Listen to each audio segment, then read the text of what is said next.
Bonjour à tous, aujourd'hui je voudrais vous présenter une façon alternative de préparer un hamburger maison.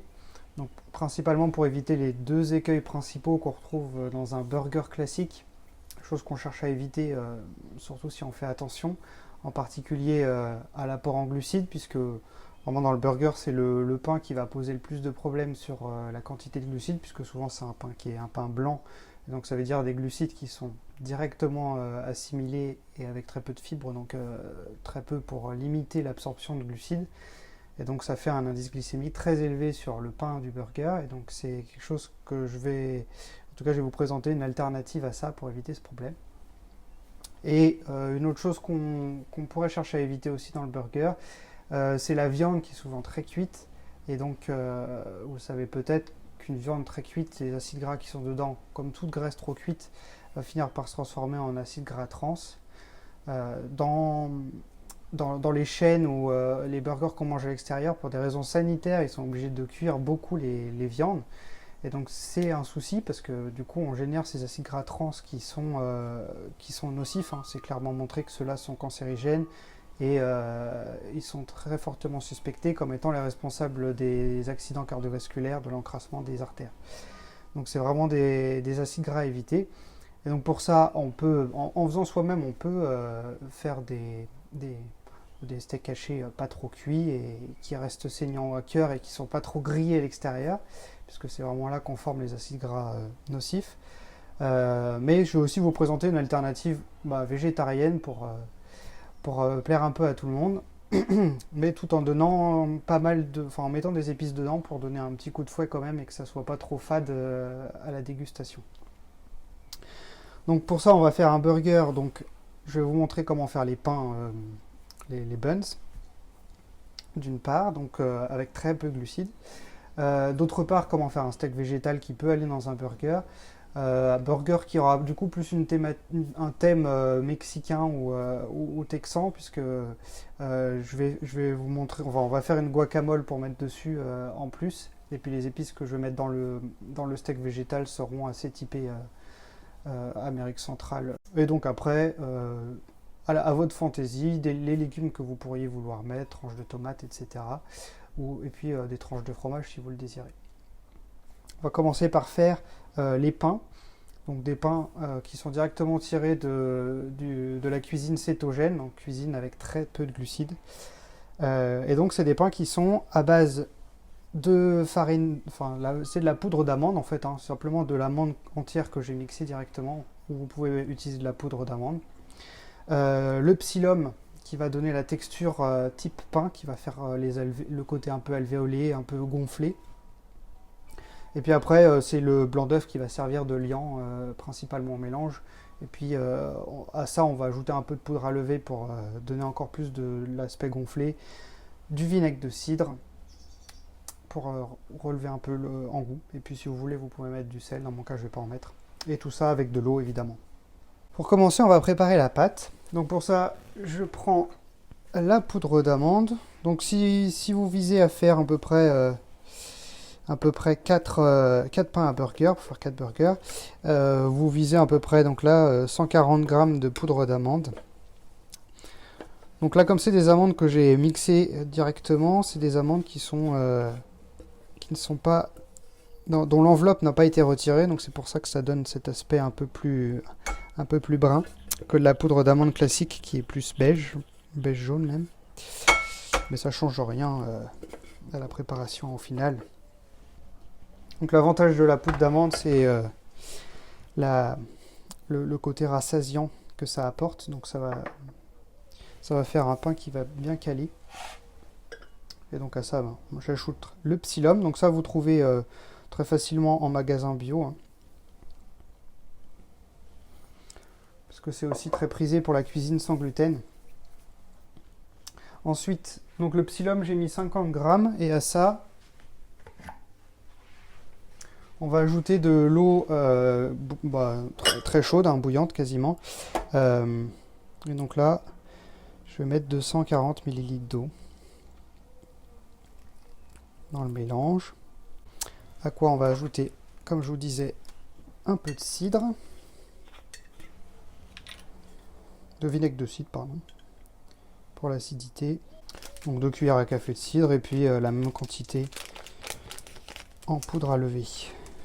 Et on mélange tout ça. Au début, je fais la cuillère, mais après, il faudra finir à la main, évidemment. Voilà, donc une fois que c'est suffisamment mélangé, ça doit avoir une consistance un peu de pâte à modeler.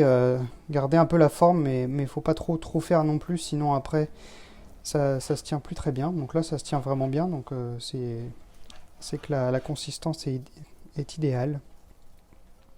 Et donc, bah, comme pour faire des buns classiques, hein, on va former des boules.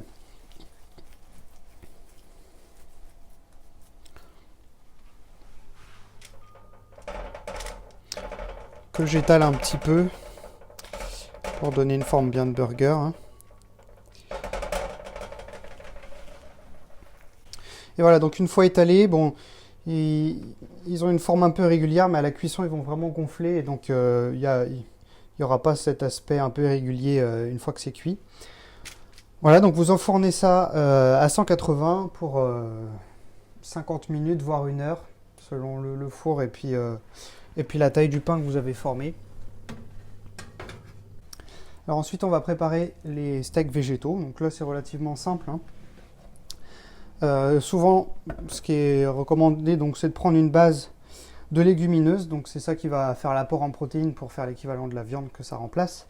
Et puis c'est eux qui vont donner la texture un peu compacte et dense pour se rapprocher autant que possible de la viande. Hein. C'est évidemment pas la même chose. Et c'est pas le but non plus. C'est aussi d'apporter un peu de diversité dans ce qu'on peut mettre dans le burger. Donc là j'ai mis 250 g de pois chiches pour faire à peu près 4 steaks végétaux. Hein. Donc que je vais mixer pour avoir une pâte relativement homogène. Donc ça n'a pas besoin d'être parfaitement homogène, simplement s'il y a quelques morceaux, ça ajoutera un peu d'intérêt en termes de texture dans la galette, plutôt qu'elle soit complètement homogène. À ça, je vais ajouter un peu de fromage crémeux, ça peut être selon ce que vous avez, ça peut être du Kiri, de la vache Kiri ou du Saint-Bray ou ce type de fromage. À ça, on ajoute les épices qui vous parlent. Donc moi, je vais mettre du poivron fumé, mais c'est pour être dans la thématique un peu texane. Mais vous mettez ce qui vous parle. Hein. C'est pour aller avec la guacamole qu'on va faire après. Et tout ça, on remixe un coup, histoire que ça fasse une pâte.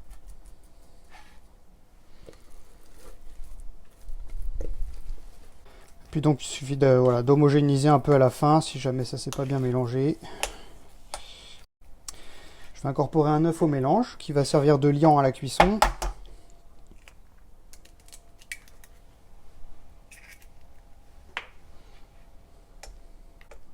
Et voilà, vous avez la pâte de base pour ce steak végétal. Et donc ça, on va le faire cuire à la poêle dans un peu de matière grasse, un peu d'huile. Donc sur une poêle bien chaude, vous mettez de l'huile, moi ici d'huile d'olive. Hein. Et sur l'huile chaude, on va essayer de former des petites galettes avec le mélange.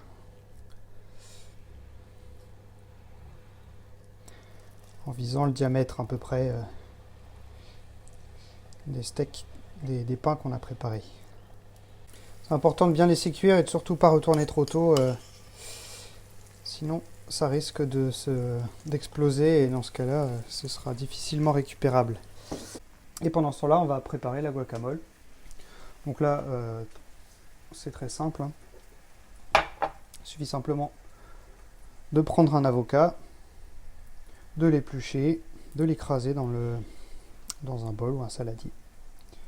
Donc c'est important évidemment de prendre un avocat bien mûr pour pouvoir l'écraser assez facilement dans le bol, sinon ça peut être un peu difficile s'il n'est pas suffisamment mûr. Le but étant de réussir à en faire de la purée vraiment. Hein. Donc là, avec l'avocat, on va apporter beaucoup de matière grasse de très bonne qualité. Et en plus, l'avocat apporte beaucoup de minéraux très variés, donc il est vraiment très intéressant à plusieurs niveaux. À ça, on va incorporer de la tomate coupés en vraiment tout petits cubes.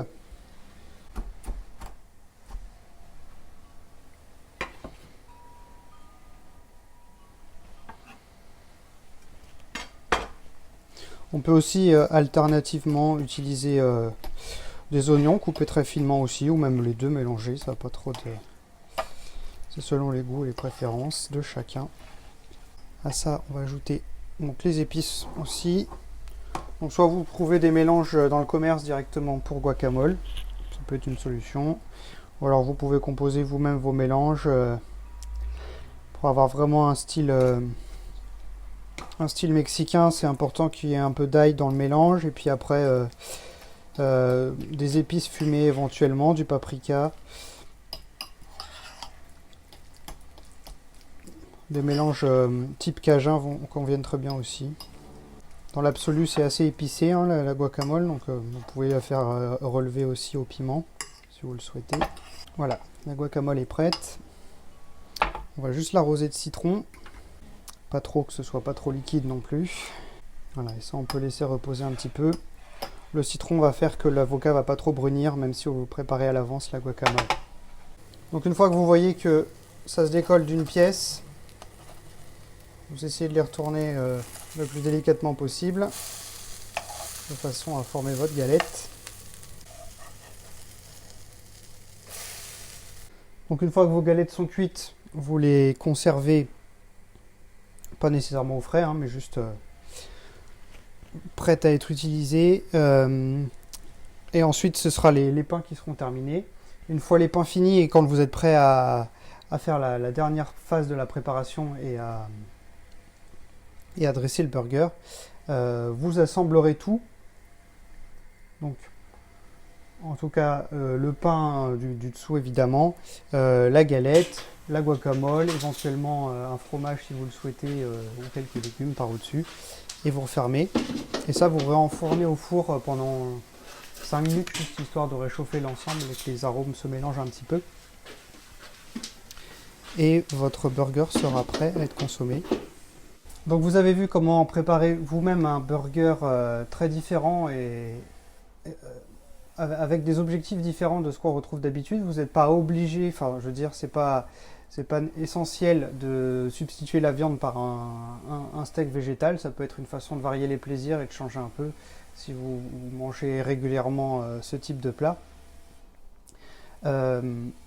C'est surtout essayer de faire attention au pain à burger qui est quand même vraiment une source de glucides et donc de sucre très, très remarquable. Hein.